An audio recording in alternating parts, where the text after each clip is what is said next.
forward to the most is that break. And then you start talking about Jesus, and Jesus kind of seems like that thing that's like far off, and it's out there, and it's kind of, I can't see it, I can't touch it, right? And it's out there, it's not really here, it's not now, it's not the thing that I can see, it's not the weekend, right? I can touch my house, or I can touch my car, I can touch my clothes, I can touch the things that I see with my eyes. And so then what ends up happening is that the break begins to feel more real. And the things that I can touch, the things that I can see, begin to feel more real than that thing that is just kind of out there. It's this thing that just kind of happens naturally over time. There's this verse out of Ephesians chapter 5. Ephesians chapter 5, verse 16. I bet somebody here knows it. No? all right. It's beware the days, for they are evil. What is it saying? There's this kind of this mode, this way that the world operates that is just naturally inclined to evil. Right? We know it. Some of you guys probably ate way too much a couple days ago. Did anyone need to come to you and tell you, hey, make sure you eat too much, right? Make sure you get too much sugar. Make sure you get too many carbs. Don't even worry about the healthy stuff, right? Nobody had to tell you that. You wanting to eat all of this stuff is just natural, right? You wanting to go, right? And if you're like me, you're gonna eat all this food and then you're gonna go like sit down. You're like gonna start falling asleep. Nobody told me, hey, make sure you get a good workout, or nobody had to tell me, right? Make sure you go to sleep as soon as you're done eating. Don't work out, right? No one had to tell me don't work out.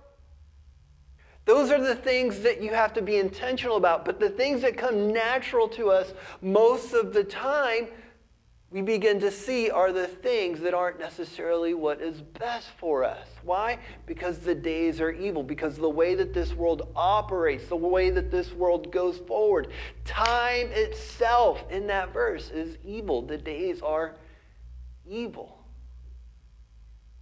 So we go through life.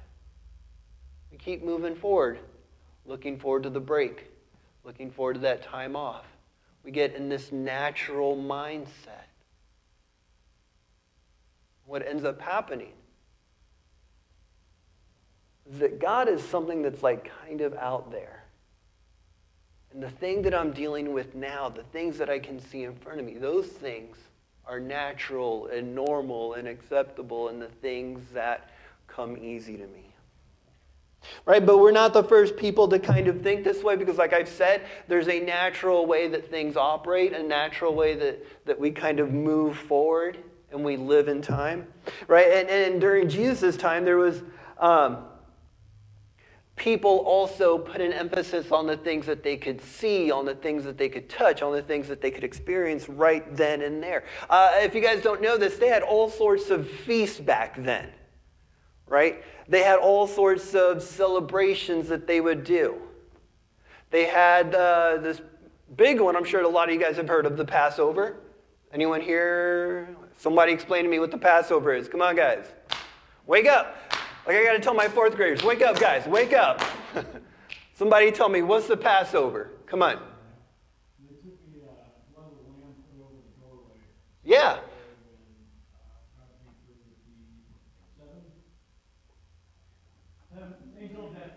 Yeah. So they had, yep. So Old Testament, you had Moses, right?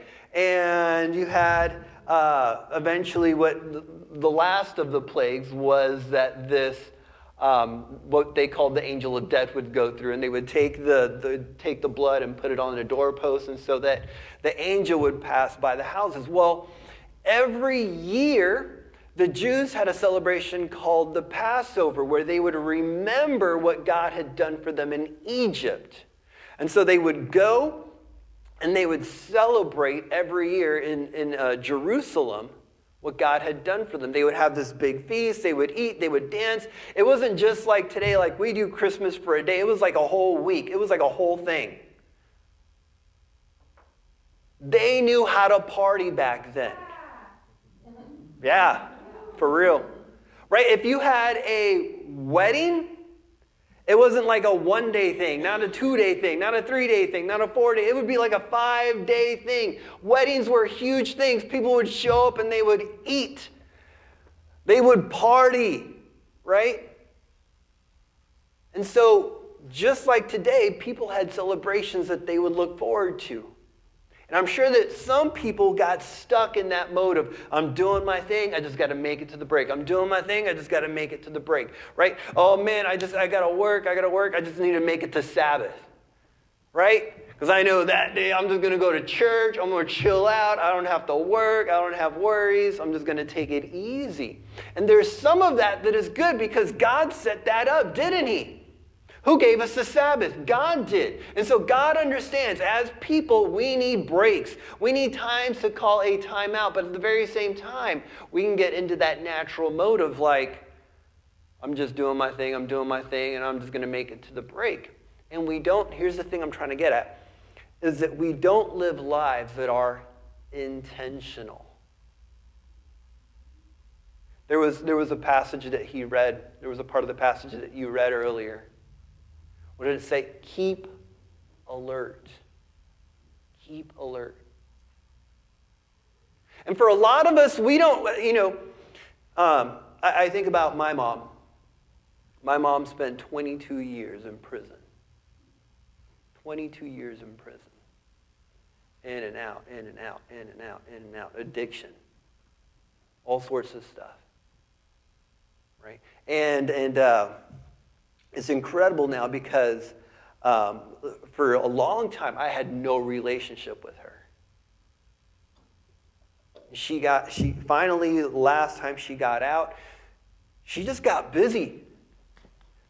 Got busy, as busy as she could be.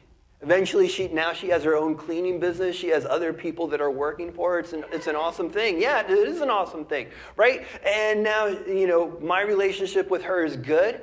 She gets to see her grandkids. She's still down in Florida. We go visit her all the time. She talks to her grandkids. It took time, right? But she had to be intentional. It didn't just happen. It doesn't just happen. Right? And my mom, that's one of the biggest things that she'll say. It ain't going to happen. You're going to have to work for it. She's one of the hardest. She's very hard on other people too. She does meet with, right? Because if you've been through hard stuff, a lot of times it makes you hard, right? She'll be, she has these, she knows homeless people. And she'll try to help them out from time to time.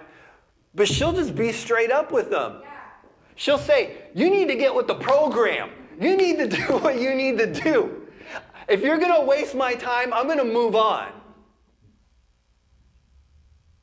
Because she knows if you're just on autopilot always leads to trouble.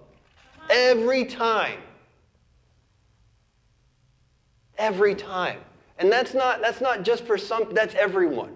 Autopilot always leads to trouble. You have to what? Be alert. Because we see the stuff that's around us. We see the stuff that comes natural to us.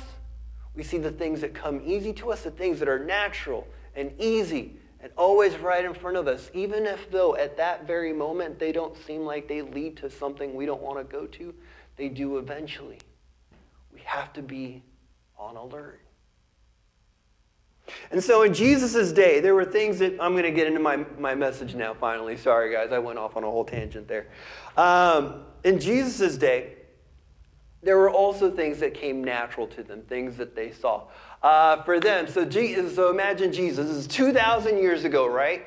All these Jewish people, they're living in Israel, and there is this, the main city, the capital of Israel at that time is Jerusalem, right?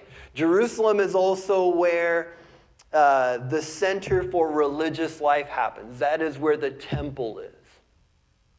And Jesus, leading up to the passage that we're going to be taking a look at today, he tells them the temple is going to be destroyed. Not just that, but there are going to be wars, there's going to be persecution. And Jerusalem itself, not just the temple, but all of Jerusalem is going to be destroyed. That actually ended up happening in 70 AD. The Romans said, we're done. We're done dealing with you people. We are tired of you people. We're going to go in, and they destroyed Jerusalem. Destroyed it. And for us, this doesn't make a lot of sense because there's nothing really that's quite like that for us. Jerusalem was where all of religious life happened, but it was also their capital. It would almost be like someone coming to us today and telling us Washington, D.C. is going to be destroyed. We're going to drop an atomic bomb on it. And then all of your houses of worship throughout the United States, we're going to destroy those also. That's what it was like for them. And so imagine living with that in your mind. Imagine knowing this world that you have set up, all of it's going to be gone.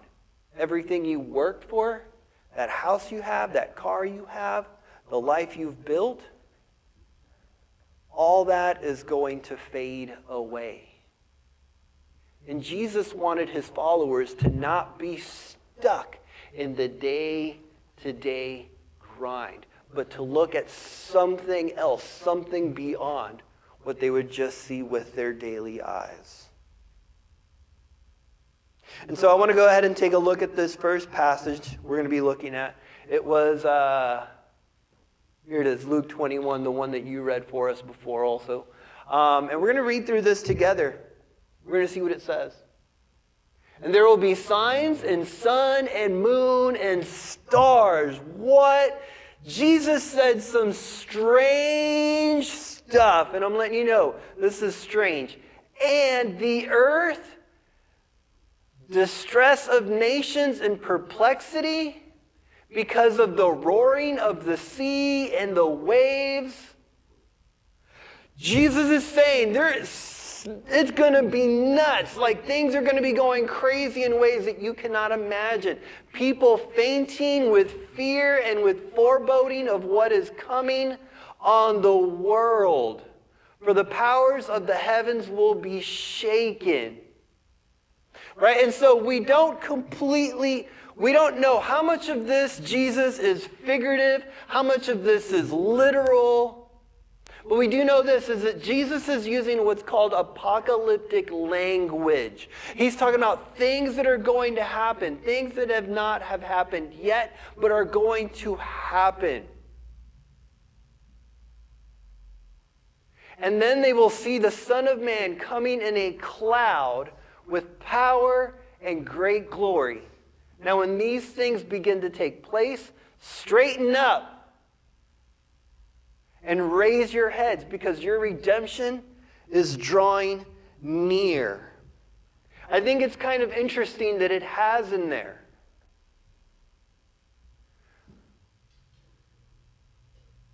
People fainting with fear and foreboding of what is coming on the world. Right? Why is that? Because what we see is the more stuck you get here, the more anxiety you end up building up. The less free from this world you feel. I'm amazed that 2,000 years ago people had anxiety. And they probably thought, if our lives somehow were a little bit easier, right? This is what some of you guys probably think, right? If somehow my life was easier, I'm sure that anxiety would just go away. And this is what we find is that today, 2,000 years into the future, look at all the stuff we have. Look at the homes we have. Look at the way that we're able to travel around, and we still have anxiety, right? We still get stressed out. We think there's a way out, but there isn't, as long as you're stuck here. But the passage says something. It says to keep an eye out.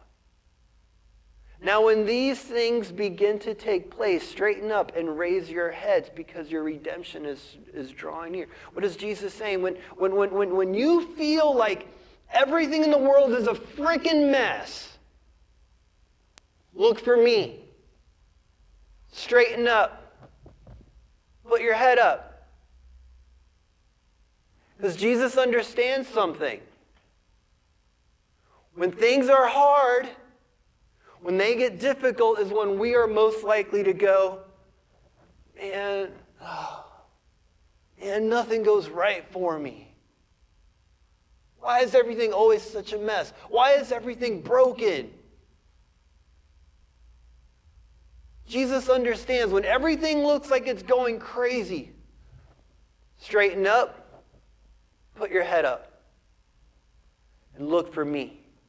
Don't look at what's going on around you. You look for me. In a way, Jesus here is saying, I'll be back, right? I know, corny. That's what Jesus is saying here. How many of you guys, when you were a kid, mom and dad left, they're like, hey, well, I'm gone. You make sure those dishes get cleaned, or you make sure your room gets clean. And what do?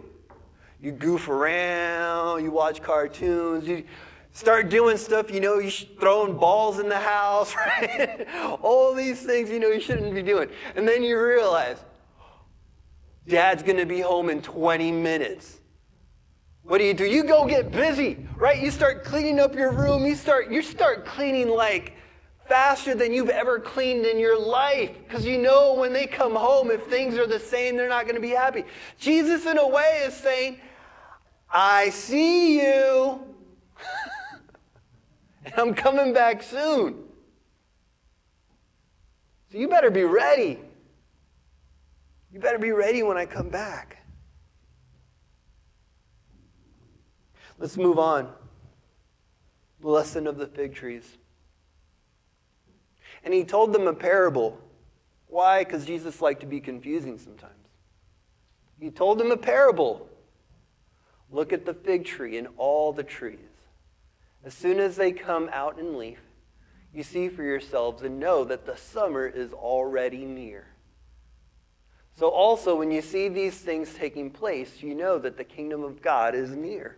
Truly, I say to you, this generation will not pass away until all has taken place. Heaven and earth will pass away, but my word will not pass away. What is he talking about here? He's letting us know that believers will have a sense of what is going on. They'll have a sense of what is going on.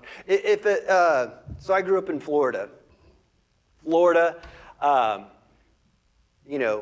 Every season is the same. And when we moved here, it was very clear, when summer is, when fall, right? If you go out to, where my wife and we live, it's what we call the leaf-mageddon.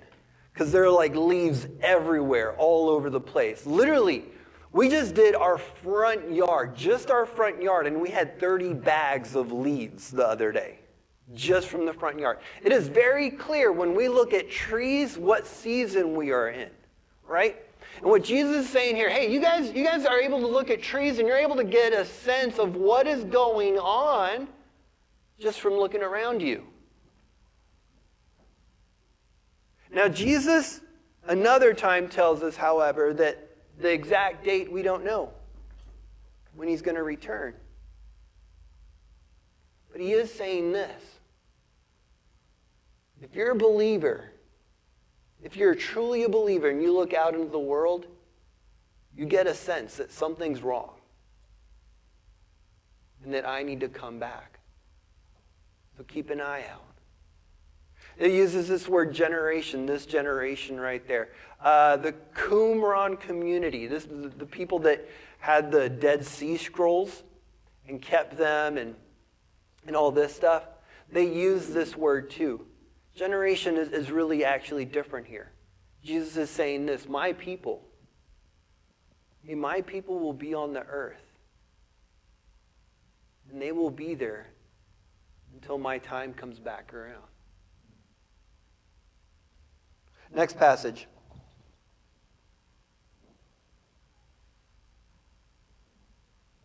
But watch yourselves, lest your hearts be weighed down with dissipation and drunkenness and cares of this life. And that day come upon you suddenly like a trap. For it will come upon all who dwell on the face of the whole earth. But stay awake at all times, praying that you may have strength to escape all these things that are going to take place and to stand before the Son of Man.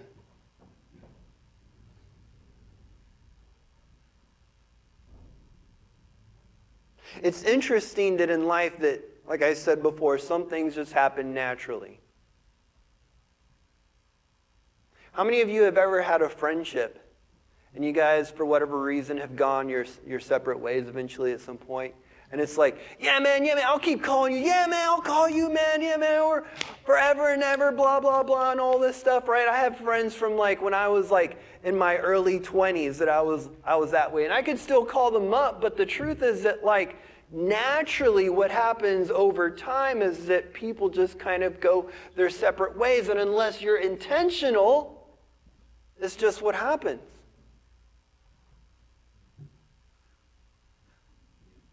Right? Right? If you think about it, like I used this example earlier, no one has to be told, hey man, you need to get a little unhealthier. It just kind of happens naturally over time, right? No one has to be told, hey, how about we put on an extra 5 pounds after Christmas or during Christmas, right? It just happens. That's what's natural. Lest your hearts be weighed down with dissipation and drunkenness and cares of this life. What is normal, what is natural is for us to get in that mode. My next break. My time off. I'm just looking forward to this, to that. What is natural for us is to get wrapped up in the things of this world. My car, my house. Right? All the things that like we're so worried about, like we have to insure them. It's not enough that we just have them. We have to like make a backup to make sure that the thing we have is taken care of.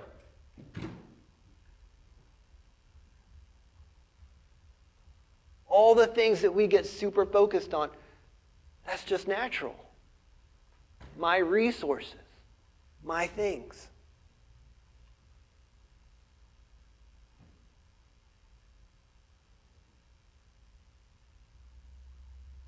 There's a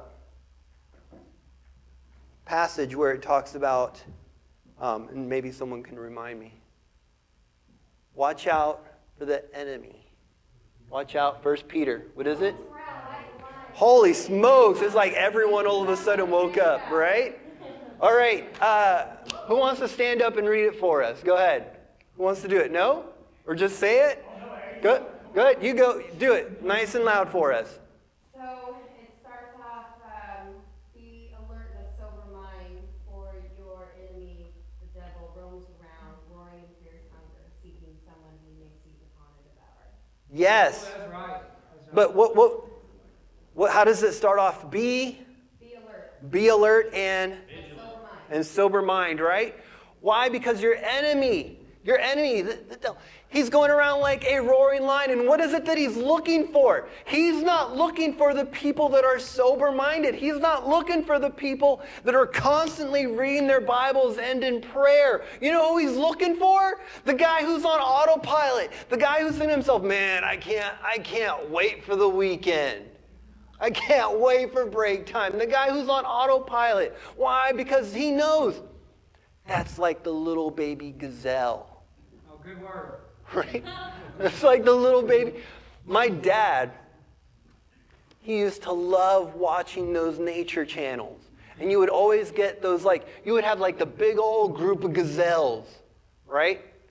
And a lion shows up and they all start running. You don't want to get in front of them. You're going to get trampled. You know who he's looking for? The one that's like limping along. Right? He's looking for the weak one. He's looking for the ones that are saying to themselves, man, I just got to get through today. And that's all they're focused on. Just making it to the weekend, making it to the break. I'm focused on this here. I'm focused on this now. I'm focused on like the best clothes that I could get right now. I'm focused on the things that I could see and I can touch. But I'm not focused on something beyond. And it's natural for us. No one has to tell us, hey, you need to focus a little bit more on the weekend that's coming up. That's even like the weekend, right? Every Friday at the end of the day, every teacher is like giving high fives. We made it. It's another one, right? No one has to tell them that. No one has to tell them to celebrate that. That's easy. That's natural. It comes easy to us. It's the part about being alert, being focused, that we need more help on. Because your enemy is a roaring lion. So what does all this mean?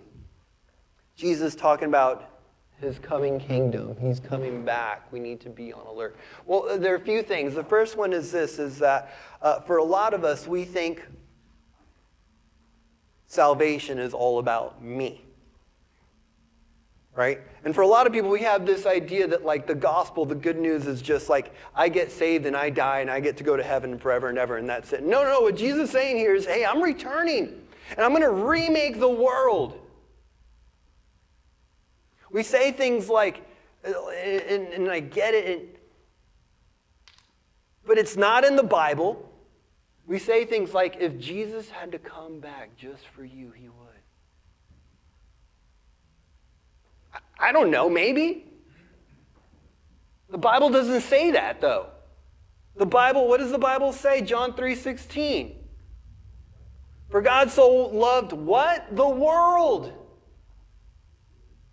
He gave his one and only Son that whoever believes in him should not die, but have everlasting life. Right? Who did he come for? Yeah, he came for you. He came for everyone. The good news isn't just about you. You get to play a part in it. You get to play a part in it. The good news is that Jesus is going to come back and he's going to make everything right. The good news is that you get to play a part in it, and that he's called you in. And what? That means he's at the center. You're not at the center. It's not about me. It's not about you. It's about him and what he's doing. And you get to play a part. Salvation isn't about like, yeah, you are forgiven. You do get to be with God. But it's not all about you. The other part, and I've gone over and over this, is that we need to stay diligent. Look at, if you go down the slides, you're going to see like a number 1 and number 2. That's where we are right now. Go to the next one. Thank you. We must stay vigilant. Why? Because your enemy is going around like a lion. He wants to devour you. And he's waiting for you to be weak. He's waiting for you to get your eye off the ball. He's waiting for you to just, the enemy isn't like waiting until you do drugs, okay? He's not waiting until you sleep with somebody. No, the enemy is just looking for someone who's just like doing this. When he sees you're not paying attention, when you're not alert, then he's going to be like, now's my chance. Number 3,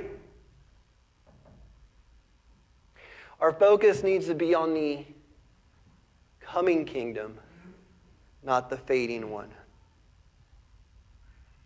Jesus in this passage was trying to get his disciples to see something.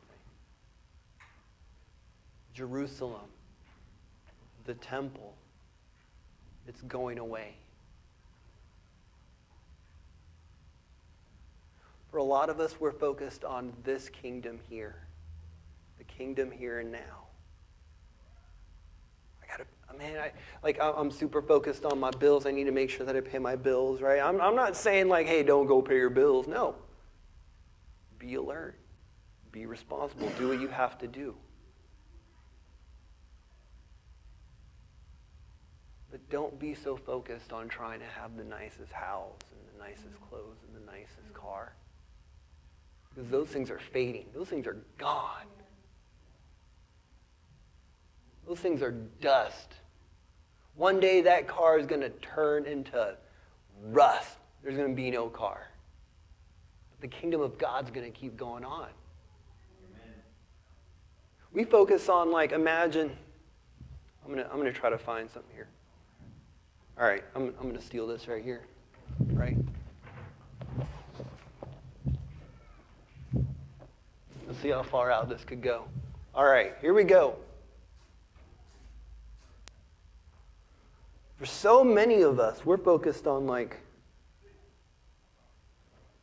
oh my goodness, my house. And I need to make sure that everything is insured and everything is taken care of and that this and that and that I have everything that I need and that we're focused on this and this is going to go away. All the while, here's eternity. And on. And here's what Jesus is telling us. Be focused on the eternal kingdom. Why? Because all this is fading away. And I'm going to come back. And it's going to go away. There's a whole lot more. So be intentional. Don't just go through life thinking I need to make it to the weekend. Be focused. Keep your eye on the ball. Do not give up. Don't put your head down. Quit being a victim. Quit thinking, why is this always happening to me? Put your head up. Quit complaining. I'm coming back. Be ready. Because Daddy's coming back. You better be ready. Let's pray. Thank you, Jesus, for the fact that you are coming back. You are going to change things. We get to play a part in your story. Your story.